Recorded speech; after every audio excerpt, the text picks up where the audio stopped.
Yes, Rodel? Nakaka-proud naman ang aktor ni si Alan Dizon dahil sa pelikulang Avenida, panalo siyang Best Actor sa International Imago Film Festival di Civitella del Tronto Foreign Film Category sa Italy. Kung gaano kasi si Alan, panoorin po namin ito.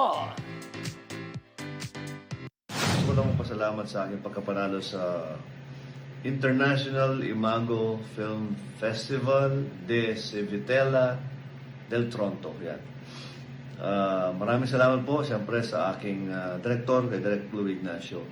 At siyempre sa pagbuo ng pelikula, sa guidance ni Direk Louie, sa totoong true-to-life story na ginampanan ko na Avenida. Ito po yung pinaghirapan ko at alam kong nagampanan ko na maayos ng karakter ni Abe. Isa siyang mentally disturbed sculptor. So, yan.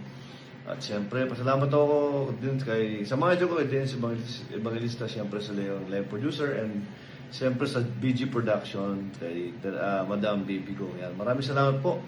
Sana lalo ako ma-inspire na makagawa ng mas maraming pelikula. Yan. So, sana po patuloy pong suporta sa pelikulang Pilipino. Yan.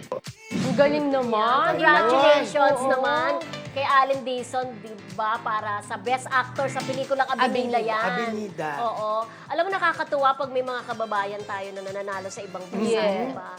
Of course, congratulations din kay Max Eigenman, di ba? Tama ba ako? Doon sa IFA, nanalo naman siya Oo. Best Actress, di ba? Si Alessandra De Rossi. Oo, nakakatuwa. Yung Avenida, ay very proud itong si Alan Dizon, di ba? Alam mo, ilang award na rin ang natatanggap niya, no? Nakakailang Local award and na yan. international, siguro 50 plus na. Wow. Grabe, Napansin ko lang kasi si Allen, hindi siya yung artista na umaarte na may pagka-hysterical. Parang tahimik, banayad yung acting. Kalmado Yun lang. nata- Subdued. Yun nata ang gusto sa mga international film festival. Siguro yung mga hurado doon, yun ang gusto nila, ayaw nila ng mga hysterical acting. Yung parang ganun. medyo hard yung, kumbaga yung mga eksena. Ang Meron gusto nila. silang mga criteria siguro sa Oo, ibang ayaw bansa. sila siguro yung sampalan, iyakan ng bonggang-bongga. Unlike dito kasi sa Pinas, so gusto kailangan lagi may mga eksena na mga gano'n na mabibigat. Unlike dun talaga, gusto yung parang tahimik ka lang, pero may mensahe na agad yung tipong eksena na gano'n lang.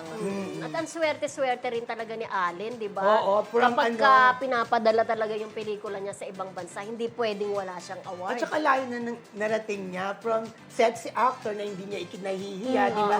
Ngayon, isa na siyang award-winning actor. At businessman din siya, di ba? So may mga successful business siya, May di mga ba? ano siya, Nakakatuwa. yung... Car business. Oo, oo. at saka may mga resto Tsaka pa siya. kasama din siya sa teleserye ng GMA, di ba? Yes, yung top-rated show. Oo. Abot kamay ang Oh, pangarap. abot kamay ang pangalan. Yes. Yes, congratulations again kay Alan Dizon. Yes, sa pelikulang Avenida yan. Congratulations! Ayan.